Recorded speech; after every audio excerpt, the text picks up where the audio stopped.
Mastan Sai confession రిపోర్టులో కీలక విషయాలు బయటపడ్డాయి. హార్డ్ డిస్క్లో లావణ్యకు సంబంధించిన ఫైల్స్ ఎక్కువగా ఉన్నట్లు పోలీసులు గుర్తించారు.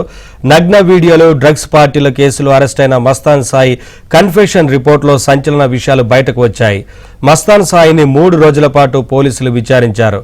Hard disk, drugs parties, phone hacking, software వంటి కీలక విషయాలపై పోలీసులు ప్రశ్నించారు. అయితే డ్రగ్స్ పై మాత్రం మస్తాన్ సాయి నోరు మెదపనట్లు తెలుస్తోంది.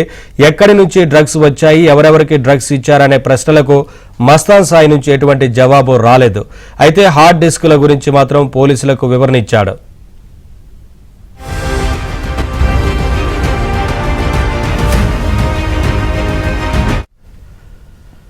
హార్డ్ డిస్క్లో మొత్తం 17 ఫోల్డర్లు ఉండగా 17 ఫోల్డర్లను మస్తాన్ సాయి ముందు పోలీసులు తెరిచారు. హార్డ్ డిస్క్ మొత్తంలో 6 అమ్మాయిలకు సంబంధించిన వీడియోలను క్యాప్స్ గుర్తించారు. అలాగే వీటిలో ఎక్కువగా WhatsApp video call, screen recordings బయటపడ్డాయి. లావణ్యతో పాటు మస్తాన్ గర్ల్ ఫ్రెండ్స్, అలాగే తన భార్యకు సంబంధించిన వీడియోలను పోలీసులు గుర్తించారు. అలాగే కొన్ని నార్మల్ వీడియోస్, మరికొన్ని ప్రైవేట్ వీడియోస్ ఉన్నట్లుగా పోలీసులు గుర్తించారు.